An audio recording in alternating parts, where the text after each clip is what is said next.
I'm 32, single, and decentering men.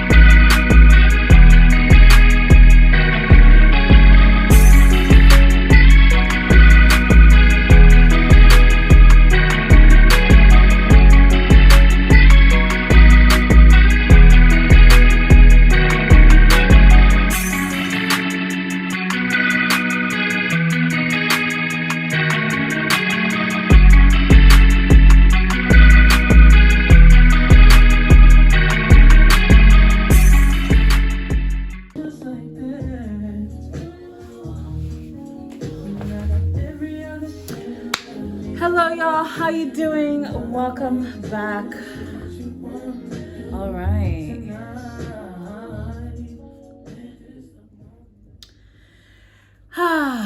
All right, time to unwind, relax.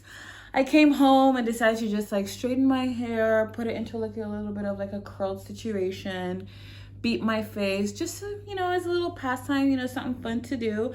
And it motivated / inspired me to record my very first episode of this brand new mini series called Lovers Lounge. Welcome. Yes, take a seat, take a bow.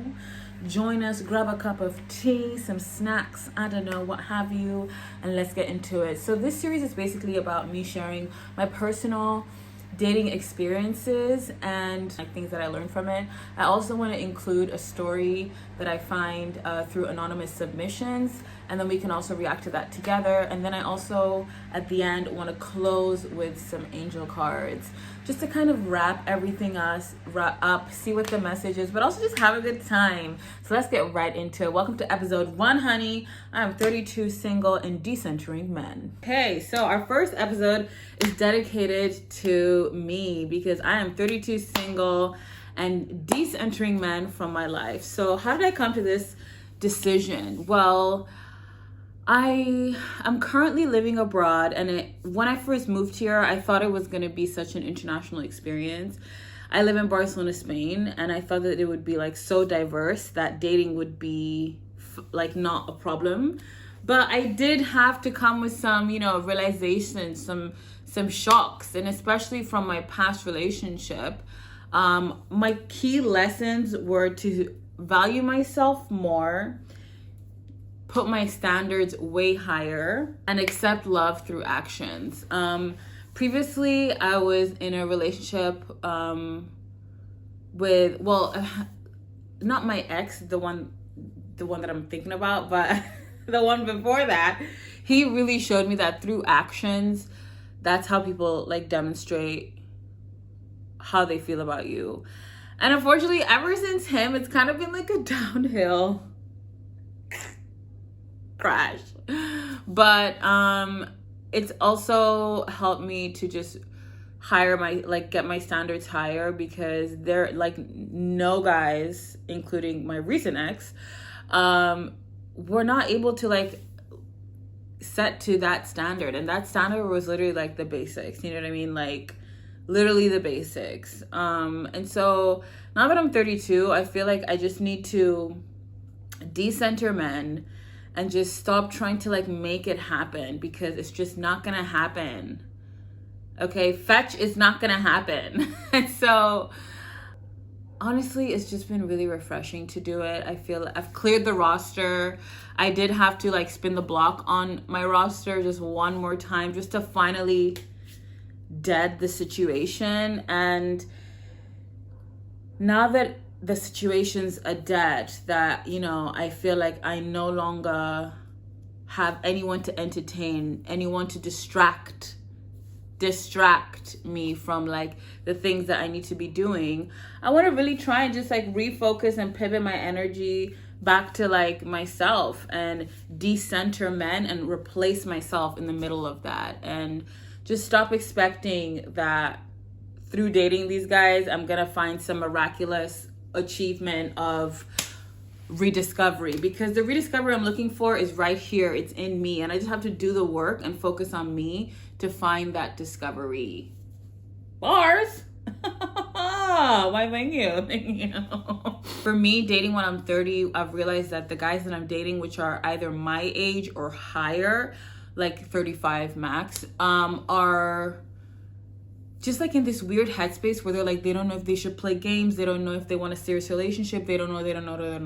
And then if you ask them about it, oh my god, like, why bothersome? Like, I'm trying to have a conversation with you and you're not listening to me. So like, like, I'm also in this as well. However, a pro is that I know what I want. I know that I want consistency. I know that I want respect. I want physical touch. I want acts of service. I want, like, even like the whole spontaneity thing. Be spontaneous with a plan, but don't just be like, let's be spontaneous, come over to my house. What? That's not spontaneous. That's lazy. I literally said that to someone on one of the rosters that I had when I just spanned the block earlier this week. I had to just tell them, like, listen, you're just being lazy, and like, I don't want a part of that. I know what I deserve. I know what I want, and I know that I'm gonna get it. So if you're not gonna give it to me, next. Just like, that's really helping me to just continue to decenter men, and also just SOB, stand on business, which is so hard. It's so hard. Especially the first time I did it, I was like, what? Like, the only notifications I'm getting on my phone are Gmail, job rejections. The only phone calls I'm getting are telemarketers who I think are either a job or like, I'm hoping is a guy that I'm dating, but like, is neither. All my life, they be trying to tear me down. And all this time, they couldn't break me. They couldn't break me. No.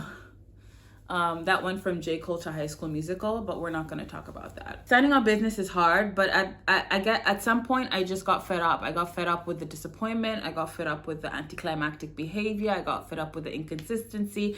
And I'm just like, I already have so much stresses going on with me that, like, if you're not either making me laugh, contributing to like making that stress go down, by doing nice things, by being a nice person to me, by prioritizing me, by making me feel special, then what we should do?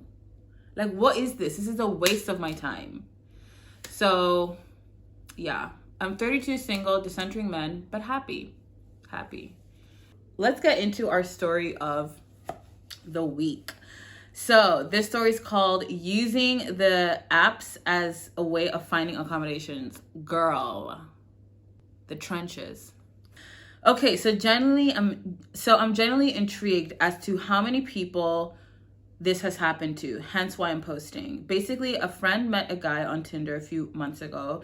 They got talking, hung out a few times. She said he was chill but wasn't super into him. He kept insisting that they stay at her place, and every time he came around, she said he seemed a little bit weird. Like, one time he just smelled pretty bad, like he'd not showered. Another time he brought like all of his belongings with him. Anyway, whenever he came around, he'd really draw out his stays and kept making jokes about how he was gonna move in. She was away one weekend. They literally met once at this point, and he asked if he could stay in her place while she was gone. She said no because she was a little uncomfortable due to the fact that they just met. Obviously, she's explained politely, but he kept insisting all would be fine, etc. She ended up having to say another friend was going to be staying, therefore it would be odd if he stayed. They hung out a few more times, but each time he came round, he just fell asleep and wasn't really showing much attention to her. No usual cutesy things that one expects when they start seeing someone. She basically cut contact, but realized he'd left loads of little things around her place. So he kept harassing her, saying that he needed them. She figured he had been leaving stuff as a way of always having a reason to come back to her flat. Anyway, he kept harassing her, etc., until she blocked him. But she's almost 100% sure this guy was just looking for somewhere to live. Background on him, he's a skater and described it as his life. Lol. His backstory was shifty.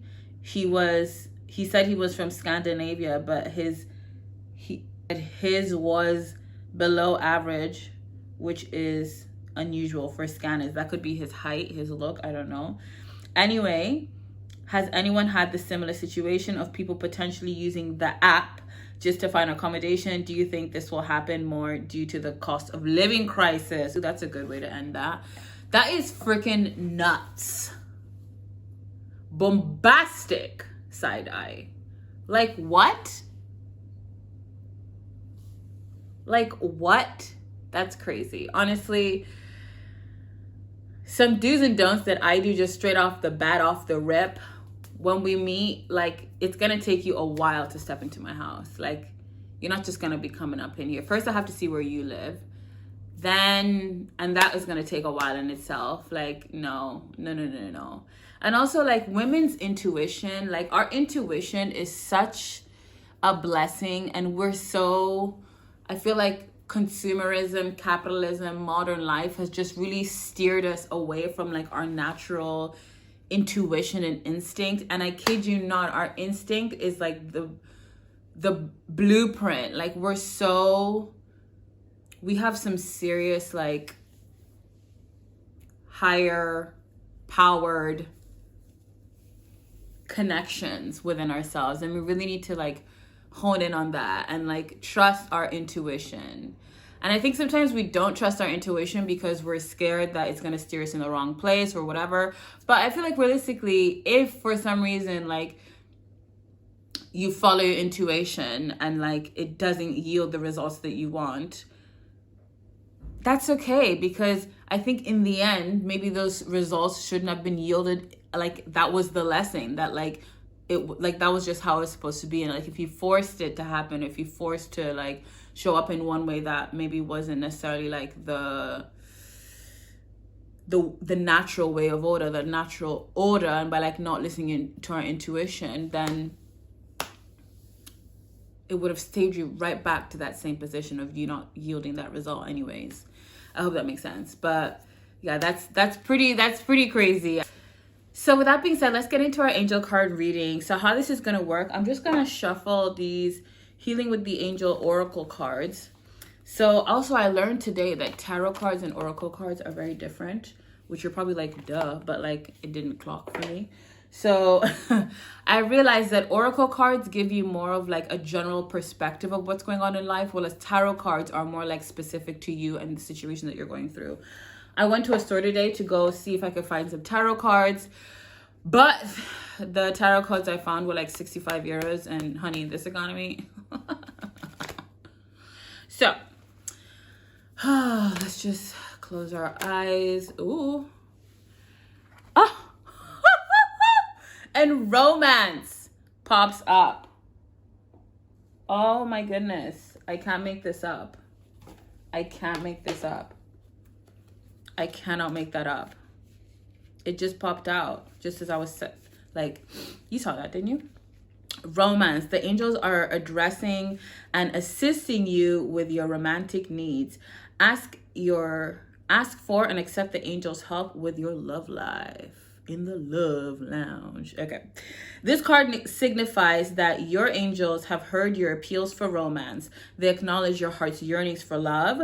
They have received and answered your requests. Now you will work in concert with the angels to manifest the romance you are seeking. The angels will guide you in specific ways to ensure that they grant your wish. For instance, you may get a strong urge to drive to a certain place, intuition, and you might meet a wonderful partner when you arrive at that destination. The angel's guidance may ask you to engage in self-improvement activities, decentering men, such as exercise classes, nutritional practices, or self-help seminars. Follow this guidance and you will discover the romance you are seeking. What an incredible way to end our very first episode of the Lovers Lounge. Let me know in the comments below if you like this little series so I can continue it, even though I will. And just join the community. Let me know what you like, if you have any questions about my previous dating life, if you have any questions, or if you have any, like, want any advice from me. Also, you can message in the community, like on the community board, maybe one of your anonymous stories, so that we can give you some tips and tricks. And with that being said, thank you so much for tuning into the Lovers Lounge.